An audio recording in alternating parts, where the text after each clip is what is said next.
అన్న మేము ఉంటే వాళ్ళని జరుపుకుంటాం. ఓకే ఓకే అక్కడ ముందు గరాజ్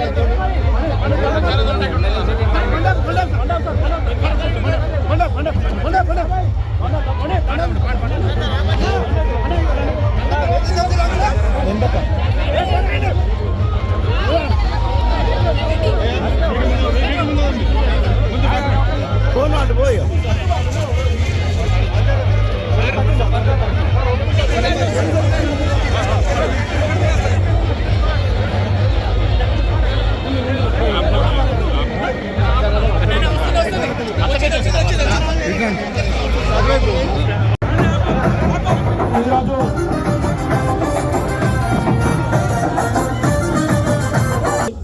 వార్డుల ఎన్నికల ప్రచారకానికి అదే రకంగా మన నియోజకవర్గ ఇన్ఛార్జి గౌరవనీయులు పెద్దలు కొమ్మూరు ప్రతాప్ రెడ్డి గారికి చేస్తున్నాం.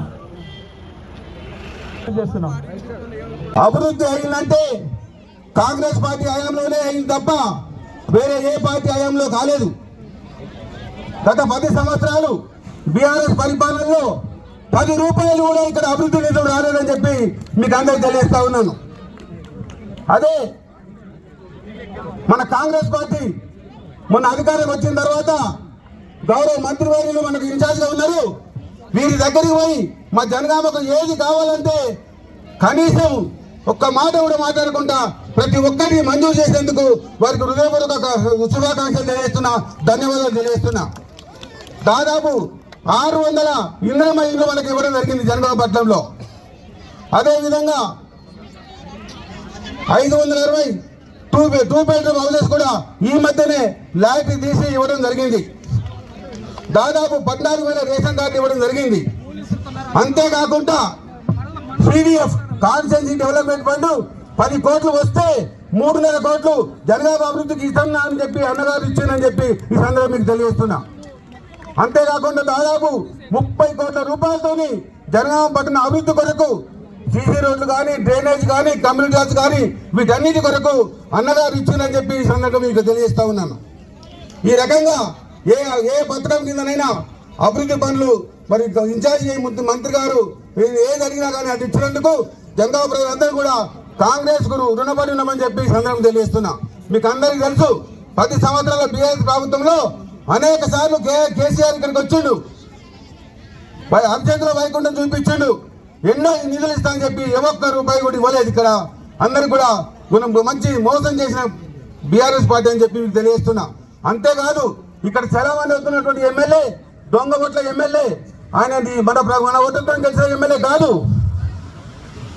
దాదాపు 25,000 దొంగ ఓట్లు నమోదు చేయించుకొని ఈరోజు ఆయన ఎమ్మెల్యే చలామణి అవుతుండు. కానీ ప్రజలు గెలిపించిన ఎమ్మెల్యే కాదు, ఆయన ఒక దొంగ ఓట్ల ఎమ్మెల్యే. అది రుజువైంది.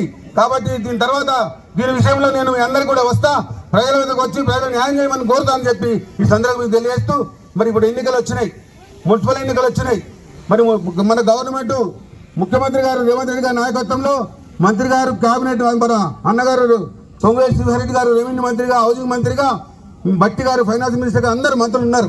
మన ప్రభుత్వం ఉంది, కాంగ్రెస్ ప్రభుత్వం ఉన్నది. ఎన్నికల్లో ఇచ్చిన వాగ్దానాలన్నింటినీ కూడా తూచా తప్పకుండా 5 సంవత్సరాల్లో అమలు చేస్తున్నటువంటి హామీలని 2 సంవత్సరాల లోపలనే ఇవ్వడం జరిగింది కాంగ్రెస్ పార్టీ చెప్పి ఈ సందర్భంగా తెలియజేస్తున్నా. ప్రజాపాలన జరుగుతుంది. కనీసం కేసీఆర్ దగ్గరికి పోవాలంటే ఎవరికైనా టైం దొరికేదా? ఎవరికైనా అవకాశం ఇచ్చిందా? ఈ రోజు మన ప్రభుత్వం అట్లా కాదు. అన్నగారు ఎప్పుడు పోయినా కానీ, ఏ టైంకి పోయినా కానీ మనకు సమయం ఇచ్చి సమస్య విని ఈ సమస్య పరిష్కారం కొరకు తన వంతుగా మనకు అన్ని విధాల సహాయం చేసిందని చెప్పి ఈ సందర్భంగా తెలియజేస్తున్నా. మరి అన్నగారికి ఎప్పుడు ఏది అడిగినా కానీ జనగామ నియోజకవర్గానికి, జనగామ పట్టణానికి నిధులు కానీ అభివృద్ధి పనులు కానీ ఇచ్చినందుకు వారికి మీ అందరి తరఫున నేను కృతజ్ఞత తెలియజేసుకుంటా ఉన్నాను. అదేవిధంగా ఇంతకుముందు కూడా ఇక్కడ చాలా వాళ్ళు బీదవాళ్ళు, జనగామ పేరుకు పట్టణమే కానీ ఇక్కడ చాలా మంది బీదవాళ్ళు ఉన్నారు. రోజు హైదరాబాద్కు రైల్లో పోయి అక్కడ ఉద్యోగాలు చేసుకొని సాయంత్రం ఇంటికి వచ్చి ఇక్కడ అనుకున్న వాళ్ళే దాదాపు సగం జనగామ అని చెప్పి ఈ సందర్భంగా తెలియజేస్తున్నా. కాబట్టి ఇక్కడ ఏదైనా ఒక ఫ్యాక్టరీ రావాలి. ఇక్కడ ఒక ఫ్యాక్టరీ వస్తే ఎంప్లాయ్మెంట్ క్రియేషన్ అయితే ఇక్కడ చాలా మంది నిరుద్యోగులకు, యువకులకు ఉద్యోగాలు దొరుకుతాయి. ఇప్పుడు కాకుండా భవిష్యత్తులో అన్నగారు దృష్టిలో పెట్టుకొని జనగామ రైల్వే వసతి కూడా ఉంది. ఇక్కడ ఒక ఇండస్ట్రియల్ కారిడార్ వేయాలి. ఇండస్ట్రియల్ కారిడార్ ద్వారా ఇండస్ట్రీస్ రావాలి. అనేక అభివృద్ధి కార్యక్రమాలు కావాలని చెప్తున్నాను. తప్పకుండా మీరు మా కోరికను మన్నించి భవిష్యత్తులో ఇండస్ట్రియల్ కారిడార్ చేయాలని చెప్పి కోరుతున్నాం. అదేవిధంగా ఇళ్ల విషయానికి వస్తే 600 ఇచ్చారు, చాలా కృతజ్ఞతలు. కానీ ఇక్కడ చాలా మందికి ఇల్లు లేని నిరుపేదలు ఉన్నారు. మీరు ఇంకొక 1000 ఇండ్లు సపరేట్గా జనగామ టౌన్కు యాజ్ ఏ స్పెషల్ కేసు కింద మీరు మంజూరు ఇవ్వాలని చెప్పి మీ అందరి తరఫున నేను అడుగుతా ఉన్నాను. అదేవిధంగా ఈ మధ్యన 1,50,00,000 రూపాయలు పెట్టి బతుకమ్మ కుంటను అభివృద్ధి చేసుకున్నాం. ఈరోజు ఒక మంచి పార్కు అయింది. ఎవరైనా ఎంప్లాయీస్ కానీ, కష్టపడ్డ వాళ్ళు కానీ సాయంత్రం పిల్లల్ని తీసుకొని పోయి ఒక గంట 2 గంటలో అక్కడ విశ్రాంతి తీసుకునే విధంగా మనకు బతుకమ్మ కుంట తయారైంది. అదేవిధంగా మనకు రంగప్ప చెరువు ఉంది. రంగప్ప చెరువు కూడా వీటితో సమానంగా అక్కడ చాలా పెద్ద చెరువు. అది బతుకమ్మ కుంట కంటే ఆ చెరువు చుట్టుపక్కల ఇన్ని కాలనీస్ ఉన్నాయి. ఆ చెరువు చుట్టూ వాకింగ్ ట్రాక్ వేసి దాన్ని ఒక పర్యాటక కేంద్రంగా అభివృద్ధి చేయాలని చెప్పి దానివల్ల సగం జనగామ అటువైపు పోతుంది, సగం జనగామ ఇది బతుకమ్మ కుంట వైపు వస్తుంది. అందరికీ ఎంతో రెస్ట్ తీసుకోవడానికి కానీ, కాలక్షేపానికి కానీ అవకాశం ఉంటుందని చెప్తూ మరి సీసీ రోడ్లు చాలా ఉన్నాయి. డ్రైనేజీ చాలా కావాలి. ఇక డ్రైనేజ్ అండర్ గ్రౌండ్ లేక చాలా ఇబ్బంది ఉన్నాయి, అనారోగ్యం పాలవుతున్నారు. కాబట్టి మంత్రి గారు ప్రత్యేక శ్రద్ధతో మీరు గతంలో మేము అడిగినట్టు ఎట్లా నిధులు ఇచ్చిందో 2 సంవత్సరాల లోపల 30 కోట్లు వచ్చినాయి. 10 ఏళ్ళ టీఆర్ఎస్ పాలనలో ₹1 కూడా రాలే. అదే 2 సంవత్సరాల్లో మనకు మంత్రి గారి యొక్క ఆశీర్వాదంతో, వారి బ్లెస్సింగ్తో 30 కోట్ల రూపాయలు వచ్చాయంటే ఇది ఆషామాషి కాదు. అదేవిధంగా భవిష్యత్తులో కూడా మాకు ఇక్కడ అభివృద్ధి పనుల కొరకు 2007లో కేంద్ర ప్రభుత్వం, కాంగ్రెస్ ప్రభుత్వం, ఎన్డీఏ ప్రభుత్వం 180 కోట్లు ఇస్తే ఇక్కడ రోడ్లు చాలా వరకు డెవలప్ అయినాయి. మరి ఇప్పుడు దాదాపు 20 సంవత్సరాలు అవుతుంది, రోడ్లన్నీ కూడా పాడై ఉన్నాయి. కాబట్టి ఏదైనా జనగామ జిల్లా కేంద్రం అయింది కానీ ఇక్కడ అభివృద్ధి మాత్రం శూన్యం. అన్ని విధాల అభివృద్ధి కావాల్సిన అవసరం ఉంది. కాబట్టి ప్రత్యేకంగా జనగామ దృష్టిలో పెట్టుకొని స్పెషల్ కేసు కింద ఇక్కడికి నిధులు ఇవ్వాలని చెప్పి మంత్రి గారిని మీ జనగామ ప్రజల తరఫున నేను కోరుతున్నా. మరి ఇవన్నీ కోరినప్పుడు మీరు చేయాల్సింది ఏంటి? మీరు ఏం చేయాలి? ఇప్పుడు ఎలక్షన్లు వచ్చినాయి. ఈ దొంగ ఓట ఎమ్మెల్యే సంచులు పట్టుకొని వచ్చిండు.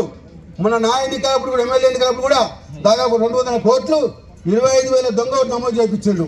25,000 ఇది చూడండి. 25,000 దొంగ ఓటుతో గెలిచిందని నిజాయితీగా గెలిచిన వ్యక్తి కాదు. నిజాయితీ మీరు కాంగ్రెస్ పార్టీనే గెలిపించారు, నన్నే గెలిపించారు. కానీ ఈ దొంగ ఓటుతో అవినీతి డబ్బుతో గెలిపినా అని చెప్పి వస్తున్న ఎమ్మెల్యే ఇప్పుడు కూడా సంచులు పట్టుకొని వచ్చిండు. దాదాపు జనగామలో చుట్టుపక్కల 4 దిక్కుల ఇళ్లలో, అపార్ట్మెంట్లో ఈ రోజు 2,000 నుంచి 3,000 మంది యువకులు కాలేజీలో చదువుకున్న వాళ్ళు వేరే తన ప్రాంతం వాళ్ళకి తీసుకొచ్చి ఇక్కడ పెట్టిండు. రేపు మన ఓట్లు వేయబోతున్న వాళ్ళు, ఓట్లేసే వాళ్ళకి ఇబ్బంది పెట్టబోతున్నారు, డబ్బులు వంచబోతున్నారు. వాళ్ళందరూ కూడా డబ్బులు వస్తే ఆపేయాలి, ఓటేసానికి వస్తే నిలదీయాలి. మరి ఆ విధంగా మన దొంగ ఓట్లు ఎమ్మెల్యేలు కాబట్టి మనం నిలదీసి మన క్యాండిడేట్స్కు భారీ మెజార్టీతో, మీకు ఒక విషయం చెప్తున్నా, ఇక్కడ ఈ 2 ఏళ్ల లోపల ఇంత డెవలప్మెంట్ అయిందంటే మంత్రి గారి యొక్క చొరవతోని, వారి చొరవతోని, వారి ఆశీర్వాదంతో మనకు డెవలప్ అయింది. మరి అదేవిధంగా భవిష్యత్తులో కూడా డెవలప్ కావాలంటే మన కాంగ్రెస్ ప్రభుత్వం ఉన్నది. రాబోయే 3 సంవత్సరాల లోపల ఇంకా ఎన్నో నిధులు తీసుకొచ్చి ఇక్కడ అభివృద్ధి చేస్తాం. తప్పకుండా మీరందరూ కూడా భారీ ఎత్తున ఇక్కడ నిలబడినటువంటి 13వ వార్డు మేడ శ్రీనివాస్ గారికి, అదేవిధంగా 10వ వార్డు శ్రీమతి సుశీల గారికి, 30వ వార్డు లోకమాన్ రెడ్డి గారికి, ఆయన పేరు రామ్నాథ్ రెడ్డి గారు కూడా అంటారు వారి పేరు. కాబట్టి ఈ ముగ్గురిని భారీ ఎత్తున ఓటేసి గెలిపించాలి. మరి దొంగ ఓట్ల ఎమ్మెల్యే సంచి పట్టుకొని డబ్బులు పట్టుకొని వస్తుండు. ఏం చేద్దాం? తీసుకున్నాం, అవి మన డబ్బే, అవినీతిగా మనల్ని ముంచి సంపాదించిన డబ్బే. డబ్బు తీసుకోవాలి, ఎంత ఇచ్చినా కానీ ఇంకా కొత్తగా తీసుకురాబోమని చెప్పాలి. కానీ ఓటేసేటప్పుడు మాత్రం మన మన మన నాయకులు, మన పార్టీ కాంగ్రెస్ పార్టీ అభ్యర్థులకు ఈ ముగ్గురికి ఈ 3 వార్డుల్లో గెలిపించాలని చెప్పి నేను కోరుతా ఉన్నాను. మిగతా వాళ్ళు కూడా చెప్తున్నారు, ఈసారి ఎట్టి పరిస్థితుల్లో కాంగ్రెస్ చైర్మన్ చేపిస్తాం, జనగామలో చైర్మన్ కాంగ్రెస్ పార్టీ జెండా ఎగరవేస్తామని చెప్పి అందరూ కూడా చెప్తా ఉన్నారు. తప్పకుండా మీరు ఏమాత్రం కూడా అసహ్య చేయకుండా కాంగ్రెస్ పార్టీకి భారీ ఎత్తున ఓట్లేసి ఈ ముగ్గురిని గెలిపించాలని చెప్పి కోరుతూ 3.5 కోట్ల రూపాయలు టౌన్కే పెట్టడం జరిగింది. వారి అనుమతితోని వారే మంజూరు చేస్తున్నారు. అంటే మన నియోజకవర్గం మొత్తంకు 10 కోట్లు వస్తే 3.5 కోట్లు మన టౌన్కు. ఎందుకంటే టౌన్ ఆ విధంగా వెనుకబడి ఉన్నది. ఇక ముందు కూడా అందరు ఎమ్మెల్యేలు ఉన్న దగ్గర ఫండ్ వచ్చింది, మనకు కూడా వస్తుంది. ఆ ఫండ్లో కూడా మీకు ఏ అభివృద్ధి కార్యక్రమాలు కావాలంటే లోకల్ లీడర్స్ చెప్పిన ప్రకారంగా కమ్యూనిటీలు ఎస్సీ అంబేద్కర్ నగర్లో కమ్యూనిటీలు కావాలి. లక్షలు పెట్టిన పని ఇంకా మొదలు పెట్టలేదు, ఇంకో 30 లక్షలు అయితే పనులు అవుతాయి. ఇవన్నీ దృష్టిలో పెట్టుకొని మరి మంత్రి గారికి చెప్పి తప్పకుండా నిధులు మంజూరు చేపిస్తారని తెలియజేస్తూ మనం ఇంకొక విషయం మీకు తెలియాలని చెప్పాలి. ఈరోజు మనకు మిత్రపక్షాలు సిపిఎం సిపిఐ పార్టీలు. సిపిఎం పార్టీ 2 నియోజకవర్గాల నుంచి 2 వార్డుల నుంచి, అదేవిధంగా సిపిఐ పార్టీ 1 వార్డు నుంచి 11వ వార్డు, సిపిఎం పార్టీ 3వ వార్డు 5వ వార్డు నుంచి పోటీ చేస్తూ ఉన్నారు. అక్కడికి పోయినప్పుడు వాళ్ళని కూడా రిక్వెస్ట్ చేస్తా, మీరు కూడా మీ ఫ్రెండ్స్ స్నేహితులు ఎవరున్నా కానీ కాంగ్రెస్ను సిపిఎం సిపిఐ పార్టీ సమానంగా చూసి వారికి కూడా ఓట్లు వేయించి మొత్తం 30 స్థానాలకు 30 స్థానాలు మన జనగామలో కాంగ్రెస్ పార్టీ ఎగరవేయాలని, దానికి మీరు అందరూ సహకరించాలని చెప్పి తెలియజేస్తూ, సమయం తక్కువ ఉన్నది, ఎక్కువసేపు ఇంకా మాట్లాడలేము కాబట్టి మన నియోజకవర్గం గురించి కానీ జనగామ టౌన్ అభివృద్ధి కొరకు కానీ మంత్రి గారు ప్రత్యేక శ్రద్ధతో మనకు నిధులు ఇస్తున్నారు. ఇక ముందు కూడా వారు అదే విధంగా ఇవ్వాలని చెప్పి కోరుతూ ఈ అవకాశం మీకు అందరూ కూడా ధన్యవాదాలు చేస్తూ సెలవు తీసుకుంటున్నాను. మరి ఇంద్రమ్మ రాజ్యం కావాలి, ఇంద్రమ్మ కన్న కళలు మనం నెరవేర్చాలి అని అంటే మన ప్రజాప్రభుత్వంలో ముఖ్యమంత్రి గారు తీసుకున్న అన్ని పథకాలు కూడా ప్రతి ఒక్కరికి ఇంటింటికి చేరే విధంగా మరి ప్రతి కార్యక్రమం తీసుకోవడం జరుగుతుంది. మరి ఇది ఈరోజు ఈ మున్సిపాలిటీ ఎన్నికల సందర్భంగా మరి మంత్రి గారికి నేను లోకల్ విషయాలు కొన్ని వారి దృష్టికి తీసుకొస్తున్నాను. అన్న 53/1 సర్వే నంబర్లో 220 ఎకరాలు మన గవర్నమెంట్ ల్యాండ్లో ఇక్కడ కాలనీ 6 వార్డుల కాలనీ ఉన్నదన్న. అన్ని విధాలుగా వాళ్ళు రెంట్ అంటే ఇంటి మీద వాళ్ళకు ఎలాంటి అధికారాలు హక్కు లేకుండా ఉన్నదన్న. ఇక్కడ ఇది చాలా చిన్న సమస్య అన్న. CCLలో ఫైల్ పెండింగ్లో ఉందన్న. మరి ఈ ల్యాండ్ కొనడం కానీ అమ్మడం కానీ ఎలాంటి అధికారం హక్కు వాళ్ళ మీద లేకుండా వాళ్ళు రెంట్ అంటే ప్రతి ఇంటి మీద పన్ను కట్టడం, అలాగే నల్ల బిల్లు కానీ కరెంటు బిల్లు కానీ అన్నీ కట్టుకుంటున్నారన్న. ఇది మీరు ఒకవేళ ఈ వేదిక నుంచి హామీ ఇస్తే కనుక ఈ 6 వార్డులు మనము తప్పకుండా భారీ మెజార్టీతోని గెలిపించి మీ ముందు తీసుకొస్తామని చెప్పేసి తెలియజేస్తున్నానన్న. నాకు ఈ అవకాశం ఇచ్చినందుకు కృతజ్ఞతలు, ధన్యవాదాలు. ఇలాంటి వసతులు కల్పించడం లేదు. కారణం ఏంటంటే దాదాపు 230 ఎకరాల్లో ఈ 6 వార్డులు దాదాపు 1800 ఇండ్లు ఈ 6 వేలలో నిర్మాణం అయినాయి. ఎప్పుడు గత 40 సంవత్సరాల క్రితం 40 సంవత్సరాల జల్లి పట్టాలు ఇవ్వకుండా రెగ్యులేషన్ చేయకుండా ఉండడం వల్ల ఇల్లు కట్టుకుంటున్నారు కానీ పర్మిషన్ లేకుండా అనేక ఇబ్బందులు పడుతూ ఉన్నారు. కాబట్టి రెవెన్యూ శాఖ మంత్రులు అన్నగారు పెద్దలు వారే కాబట్టి ఈ 40 సంవత్సరాల నుంచి ఉన్నటువంటి ఈ సమస్యను జనగామ పట్టణ ప్రజలు 6 వార్డులలో ఇబ్బందులు పడుతున్నారు. కాబట్టి ఆ లిస్టు కూడా నేను మొత్తం తయారు చేసి ఉన్నది మా దగ్గర. ఆ లిస్టు తీసుకొని మీ దగ్గరికి కొంతమంది పెద్దలు తీసుకొని వస్తా. ఆ లిస్టు ప్రకారంగా వాళ్ళందరూ కూడా ఆల్రెడీ 40 సంవత్సరాల జలు అనుభవిస్తున్నారు గవర్నమెంట్ భూమి. వీళ్ళందరూ కూడా నిరుపేదలే. వీళ్ళకు పట్టాలు ఇస్తే సంతోషపడతారు, రెగ్యులర్ అయితే వాళ్ళకు లోన్లు వస్తాయి, హౌస్ ట్యాక్స్ కడతారు, ఎలాంటి ఇబ్బందులు ఉండవు, లీగల్గా ఎలాంటి ఇబ్బందులు ఉండవు. ఇప్పుడు ఓన్లీ కట్టుకొని ఉంటున్నారు. కాబట్టి తప్పకుండా అన్నగారు ఈ విషయాన్ని సీరియస్గా కొంచెం కన్సిడర్ చేసి బీద వాళ్లకు ఈ 230 ఎకరాలలో ఉన్నటువంటి 6 వార్డుల ప్రజలకు 6 వార్డులలో ఉన్నటువంటి ఇళ్లకు మొత్తం కూడా పట్టాలు ఇచ్చి రెగ్యులేషన్ చేయాలి. ప్రత్యేక దృష్టిలో ఈ సమస్యను సాల్వ్ చేస్తారని మేము భావిస్తున్నాం. ప్రతిదైన తుమ్మల ప్రతాపన్న గారు చెప్పారు. అవన్నీ ప్రతి విషయాలు కూడా అమలు చేయాలని చెప్పేసి సిపిఎం పార్టీ వైపు నుండి కూడా శ్రీరంగారావు గారికి మేము తెలియజేస్తా ఉన్నాము. అలాగే కొంతమంది ధర్మగంటకు సంబంధించింది మన దళితులమే ఉన్నాము. ఈ దళితులలో కూడా కొంతమంది కులం పేరు పెట్టుకొని రాజకీయం చేయాలని చెప్పేసి చాలామంది చూస్తూ ఉన్నారు. ఈ ప్రాంతం డెవలప్ కావాలంటే మనను గుర్తించి మొత్తం అన్ని ఈ వార్డులలో రిజర్వేషన్లు కాకుండా అన్ని జనరల్గా ఇచ్చి మన ప్రాంతాన్ని డెవలప్ చేయాలనే ఉద్దేశంతో మన ఏరియాకు అందరి పెద్ద పెద్ద నాయకులు రావాలి. ఇదంతా పిల్లలు కూడా బాగా అభివృద్ధిలోకి రావాలనే ఉద్దేశంతో కాంగ్రెస్ పార్టీ జనరల్గా చేయడం జరిగింది. కొంతమంది ఇక్కడికి ఇచ్చేసి కులము నేను మాదేవాన్ని నేను ఇట్లా అని చెప్పేసి అని చెప్పడం చూస్తూ ఉన్నారు. కానీ అలాంటి వాళ్ళని కాదు మీరు చూడాల్సింది. ఎవరైతే ప్రజానాయకులు ఎంపీలతోటి ఎమ్మెల్యేలతోటి వాళ్ళు ఎవరైతే పనిచేసుకుంటారో అనే నాయకులను గెలిపించాలి తప్ప కులాలను బట్టి గెలిపించకూడదని చెప్పేసి అని సిపిఎం పార్టీగా మీ అందరినీ విన్నపం చేస్తూ ఉన్నాము. నిజంగా చూస్తే 30 వార్డులో చూస్తే కులం పేరుతోనే వచ్చారు కొంతమంది. వారిని ఎట్టి పరిస్థితుల్లో గెలవనీయద్దు. డబ్బుల రూపకంగా తీసుకొస్తున్నారు.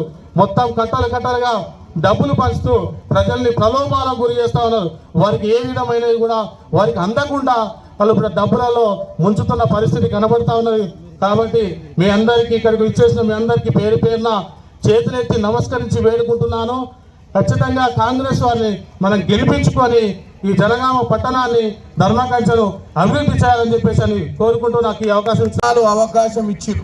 2014 నుంచి 2023 వరకు మీ భక్తులు బాగుపడితే 1600 మంది బలిదానాల మీద వచ్చిన తెలంగాణలో మొట్టమొదటి ముఖ్యమంత్రిగా కేసీఆర్ గారు ఉన్నాడు.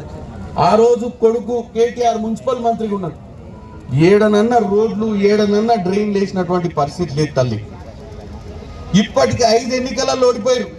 23లో మీ అందరు కలిసి ఈ కుటుంబ పాలన ఉంటే సర్వనాశనం అయితే తెలంగాణ అని నమ్మి మీరు ఆయన ఫామ్ హౌస్కు పంపించారు. తర్వాత జరిగినటువంటి ఎన్నికలు కంటోన్మెంట్ మన పార్లమెంట్ ఎన్నికలు 24లో నన్ను బ్రహ్మాండంగా మీరు గుండెలకు దగ్గర తీసుకొని గెలిపించినందుకు మీరు మరొకసారి మీ అందరికీ నా హృదయపూర్వక నమస్కారం. తర్వాత ఎన్నికలు కంటోన్మెంట్ల ఇదే సీనన్న కంటోన్మెంట్ పోయి అక్కడ సిట్టింగ్ సీట్ బీఆర్ఎస్ ఉంటే కాంగ్రెస్ పార్టీని ప్రజలు గెలిపించారు. తర్వాత జూబ్లీహిల్స్ ఎన్నికలు కాంగ్రెస్ పార్టీని గెలిపించారు. మొన్నటికి మొన్న గ్రామ పంచాయతీ ఎన్నికలు కాంగ్రెస్ పార్టీని గెలిపించారు. 5 ఎన్నికలతోటి హస్తంతో చెంపదెబ్బ కొట్టిరు బీఆర్ఎస్ పార్టీ. ఈ రోజు కూడా ఒక విన్నపం చేస్తున్నా. మీకు అభివృద్ధి కావాలంటే మొన్ననే 18,50,00,000 రూపాయల శంకుస్థాపనలు ఇక్కడ చేసినాం. ఇంకా కూడా సీనన్నున్నాడు. ఇంకా కూడా చెప్తున్నాం, రానున్న రోజులలో ప్రతి డ్రైనేజు, ప్రతి సమస్య, ప్రతి సీసీ రోడ్డు, ప్రతి కమ్యూనిటీ సెంటర్లను డెవలప్ చేయడానికి ప్రయత్నం చేస్తాం. 10 ఏళ్లలో మిగులు రాష్ట్రంలో ఉన్నప్పుడు వాళ్ళకి ఏం చేయాలన్న ఆలోచన రాలే. సన్న బియ్యం దింపియాలని రాలే, మహిళలను ఫ్రీగా బస్సు ఎక్కియాలని రాలే, 200 యూనిట్ల కరెంట్ ఇవ్వాలని రాలే, 500 రూపాయల సిలిండర్ ఇవ్వాలని రాలే. మరి ఎందుకు రాలేదు? ఓన్లీ కమిషన్లు తిందామన్న ఆలోచన తప్ప ఏ రోజు కూడా ప్రజలకు మంచి చేయాలన్న చిత్తశుద్ధి లేదు. ఇవాళ మా మంత్రులు, మా పొంగులేటి సీనన్న, మా రేవంత్ అన్న ఏ ఒక్కరోజు సెలవు తీసుకోలేదు. ఎప్పుడు సెక్రటేరియట్ అని అంటుంటారు, ప్రజాభవన్లు అని అంటుంటారు, లేకపోతే ఊర్లో ఎక్కడనో కార్యక్రమాలు అంటుంటారు. ఏ రోజన్నా కేసీఆర్ ని సెక్రటేరియట్ రాగా చూసిర్రా? ఏ రోజన్నా పరిపాలించినప్పుడు చూసిర్రా? కాబట్టి నేను ఎక్కువసేపు మాట్లాడకుండా ఒకటే విన్నపం చేసుకుంటున్న తల్లి, మీరు ఈరోజు ప్రభుత్వం ప్రజాపాలన కాంగ్రెస్ ప్రభుత్వాన్ని తెచ్చుకున్నారు. మీ మున్సిపల్లో కూడా మీరు ఈ 3 అభ్యర్థులను గెలిపించుకుంటే మీ సమస్యలను పరిష్కరించే దిశగా ఒక పార్లమెంట్ సభ్యునిగా నా ప్రయత్నం నేను చేస్తా. ఏదున్నా మా కొమ్మూరు ప్రతాపన్నం తీసుకొని మా మంత్రుల దగ్గరికి సెక్రటేరియట్లో తిరిగి మీ పనులన్నీ చేయిస్తానని నేను హామీ ఇస్తున్నా. కాకపోతే మీరు మున్సిపల్లో ఎవరిని గెలిపించుకున్నా వాళ్లకు మాకు సంబంధాలు సరిగ్గా ఉండవు. మీరు ఏ పార్టీని గెలిపించుకున్నా కాంగ్రెస్ పార్టీని గెలిపించున్నంత బ్రహ్మాండంగా డెవలప్మెంట్ జరగదు. మీరు దయచేసి మమ్మల్ని గెలిపించిర్రు, ఈ ఒక్కసారి మా సోదరులను కూడా గెలిపించమని ప్రాధాయపడుతూ ఈ యొక్క అవకాశం ఇచ్చినందుకు మరొకసారి సెలవు తీసుకుంటున్నాను. మా మేధా సీనన్నకు బ్రహ్మాండంగా ఓట్లేసి గెలిపించాలి. అలాగే మా సుశీలక్క 16వ వార్డు నుంచి ఎట్టి పరిస్థితుల్లో మీరు గుండెలకు అద్దుకొని మీరందరూ కూడా ఇంకా 3 రోజులే సమయం ఉంది. ఇందాకనే అన్న చెప్పినట్టు 3 రోజులలో చాలా మంది బూచోళ్ళు వస్తారు, మళ్ళీ వస్తారు సంచులు పట్టుకొని. ఆ సంచులు అన్న చెప్పినట్టు ఆ 10 ఏళ్ల పాలన దండుకున్న పైసలే. కాబట్టి మీరేమి వెనకాడకండి, దండుకోండి, కానీ చేతికి మాత్రం గుద్దండి ఓటు. ఎందుకంటే మా సుశీలక్కకు తర్వాత వార్డ్ నెంబర్ 30ల మా ఆరుట్ల రామ్ నరసింహారెడ్డి, లోక్నాథ్ రెడ్డి గారికి ఓటేసి గెలిపించాలని కోరుకుంటూ మరొక్కసారి ఈ యొక్క అవకాశం ఇచ్చినందుకు కృతజ్ఞతలు తెలియజేస్తున్నాను. నమస్కారం. ఈ 3 డివిజన్లకు సంబంధించిన అభ్యర్థులు వేదిక మీద ఉన్నారు. ఇంతకు ముందే మిత్రులు పరిచయం చేశారు మీకు. వారికి ఈ కార్యక్రమంలో పాలు పంచుకుంటున్న మా తోబుట్టువులైన ఆడబిడ్డల సంతోషం. ఈ నెల 11వ తారీఖున జరగబోయే మున్సిపల్ ఎన్నికల్లో మన జనగామ నియోజకవర్గంలో 30 డివిజన్లు ఉన్నాయి. 30 డివిజన్లో మిత్రపక్షాలైన ఉభయ కమ్యూనిస్టులకి 3 సీట్లు ఇవ్వగా మిగిలిన 27 సీట్లలో మీ అందరి గుండెల్లో ఉన్న ఇందిరమ్మ పార్టీ అభ్యర్థులు, కాంగ్రెస్ పార్టీ అభ్యర్థులు వివిధ డివిజన్లలో పోటీ చేసిన సంగతి మీకు తెలియందే కాదు. ఆనాడు 2 సంవత్సరాల క్రితం రాష్ట్ర ప్రజలందరూ రామనాసురుడు పరిపాలనని పాలదోరి ప్రజాప్రభుత్వాన్ని తెచ్చుకున్నారు. ఇందాక ప్రతాపన్న చెప్పింది నిజం. ఆనాడు దొంగ ఓట్లతో గెలిచాడు అని ప్రతాపన్న ఆవేదనతో చెప్పిన దాంట్లో నిజం అనేది ఉన్నది అనేది మీ అందరికీ తెలియంది కాదు. అయితే నిజంగా ఆనాడు మీ భాగస్వామ్యం కూడా ఈ ప్రభుత్వంలో ఉండేది. ఆ కారణం చేతనే ప్రతాపన్న కూడా మా సహచర శాసనసభ్యుడు కాలేకపోయాడు.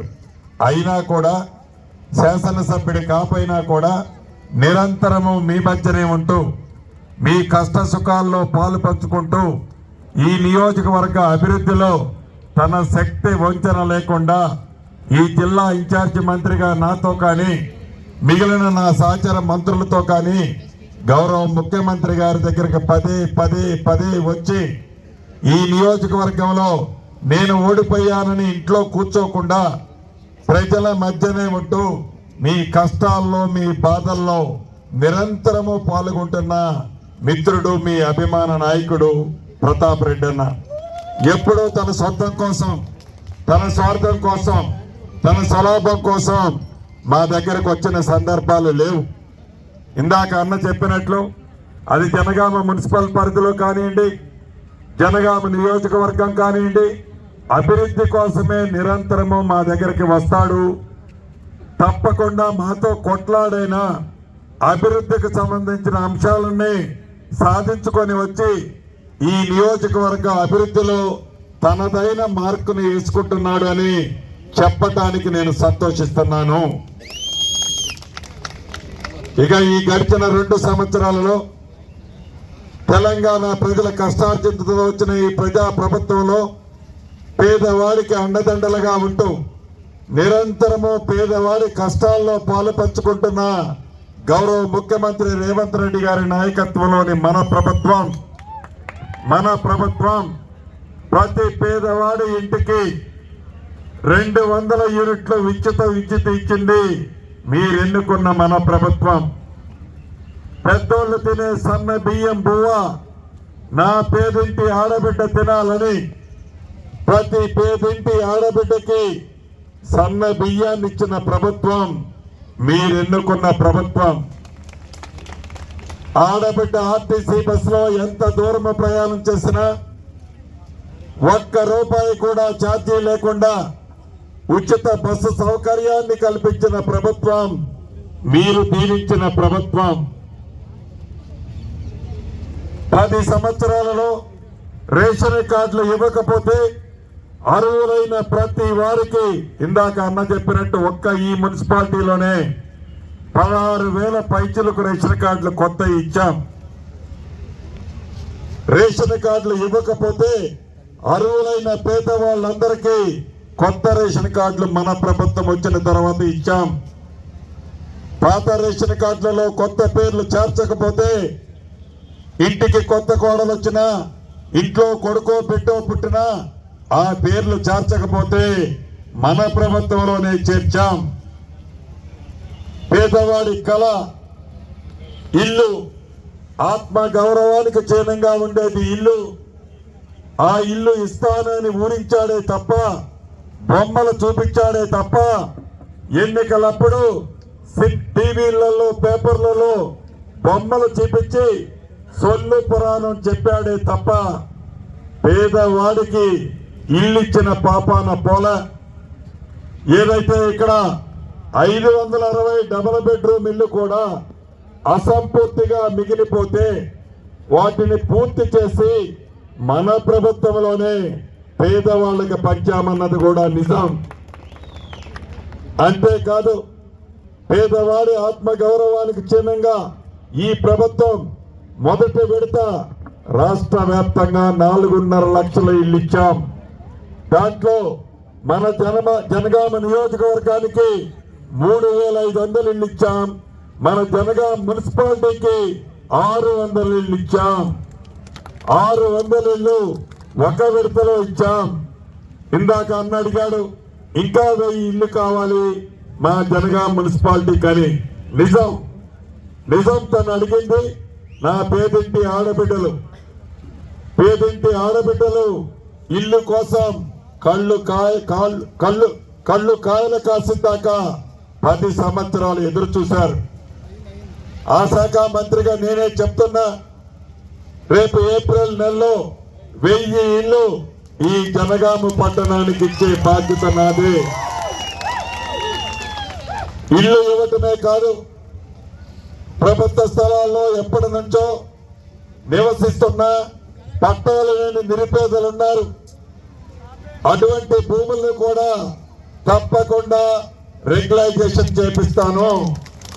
దీంతో పాటు ఇందాక డిసిసి అధ్యక్షుల వారు ప్రతాపన్న చెప్పినట్లు సర్వే నెంబర్ 53లో సుమారు 230 ఎకరాలు 1800 ఇళ్ళు ఎప్పుడో 40 సంవత్సరాల క్రితం కట్టి ఉన్నాయన్నా వాటిని సరైన కాగితాలు పత్రాలు లేని కారణంగా అక్కడ నివసించే వాళ్ళు ఇబ్బంది పడుతున్నారన్నా అని ప్రతాపన్న చెప్పాడు, డిసిసి గారు చెప్పారు. ఆ శాఖ మంత్రిగా రెవెన్యూ మంత్రిగా వాటిని తప్పకుండా పరిశీలించి ఎవరైతే నివసిస్తున్నారో వాళ్ళకి రెగ్యులైజేషన్ చేసే బాధ్యత కూడా ప్రభుత్వ పక్షాన నేను చేస్తాను. అంతేకాదు బతుకమ్మల కుంట లాంటి చెరువుని 1.5 కోటితో అభివృద్ధి చేసుకున్నాం. అదే రకంగా రంగప్ప చెరువును కూడా అభివృద్ధి చేసే బాధ్యత ఈ ప్రభుత్వ పక్షాన నేను తీసుకుంటానని కూడా ఈ వేదిక ద్వారా మీకు తెలుపుతున్నాను. మీకు చెప్పదలుచుకున్నది ఒక్కటే, ప్రభుత్వం మీది, ముఖ్యమంత్రి గారు మీవాడు, మంత్రి మీవాడు, ఎంపీ మీవాడు, మీకు నిరంతరము అందుబాటులో ఉండే ప్రతాపన్న మీవాడున్నాడు. కొంతమంది రంగురంగు కండువలతో మీ దగ్గరకు వస్తున్నారు. వారు 10 సంవత్సరాల్లో ఎలగబెట్టలేంది ప్రతాపన్న 2 సంవత్సరాల్లో మీకు చేసి చూపించాడు. కానీ వాళ్ళు చెప్తారు ఇల్లు నేనిస్తాను, ఇళ్ల స్థలం నేనిస్తాను, మంచినీరు నేనిస్తాను, డ్రైన్లు నేనేపిస్తాను, రోడ్లు నేనేపిస్తాను అని చెప్తారు. ఇంకా వారు పగట కళలు నిద్రమత్తులో ఉన్నట్లున్నారు. అధికారం వాళ్ళదనుకుంటున్నారు, ముఖ్యమంత్రి వాళ్ళ ద్వారా అనుకుంటున్నాడు. ముఖ్యమంత్రి వాళ్ళ ద్వారా కాదు, పేదోళ్ల పక్షాన ఉన్న మన రేవంత్ అన్న ఏ పని చేయాలన్నా, మంత్రుల దగ్గర కలవాలన్నా, ఎంపీని కలవాలన్నా ప్రభుత్వం నుంచి కొట్లాడి మెప్పించి ఒప్పించి ఏ కార్యక్రమం చేయాలన్నా ప్రతాపన్న ద్వారా జరగాలి. అంటే కాంగ్రెస్ పార్టీ ద్వారానే జరగాలి. మాకు స్వార్థం ఉంటుంది. నా పార్టీ గెలిస్తే ఈ జనగామని పూర్తిగా అభివృద్ధి చేయాలనే స్వార్థం నాకే ఉంటుంది. కత్తి ఒకటి చేతికిచ్చి యుద్ధం ఇంకొకరిని చేయమంటే ఆ యుద్ధంలో మనం గెలవలేము.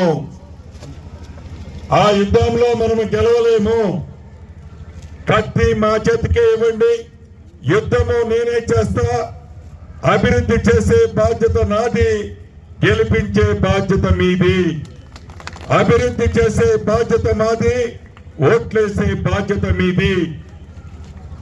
కాబట్టి ఈ 3 డివిజన్లో ఉన్న నా కుటుంబ సభ్యులందరికీ పదే చెప్తున్నా, ప్రభుత్వం మీదుంది.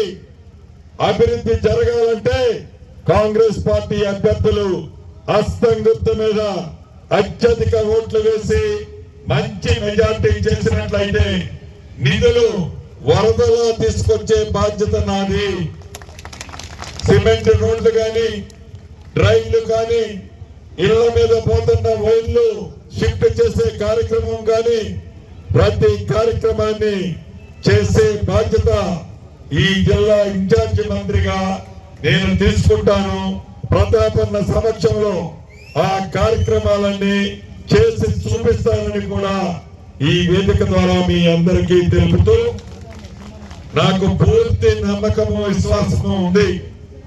ఇక్కడికి రాకముందు నా అభిప్రాయం వేరు ఉండే. ఇక్కడ మిమ్మల్ని అందరినీ చూసిన తర్వాత, మీలో కనిపిస్తున్న ఉత్సవాన్ని చూసిన తర్వాత, రేపు 11వ తారీఖు నాడు ఇక్కడ ఉన్న 4కి 4 వార్డులు, 3కి 3 వార్డులు కాంగ్రెస్ పార్టీ అభ్యర్థుల్ని మనస్ఫూర్తిగా మీరు దీవిస్తున్నారని పూర్తి నమ్మకము విశ్వాసంతో మీ అందరి దగ్గర సెలవు తీసుకుంటున్నాను.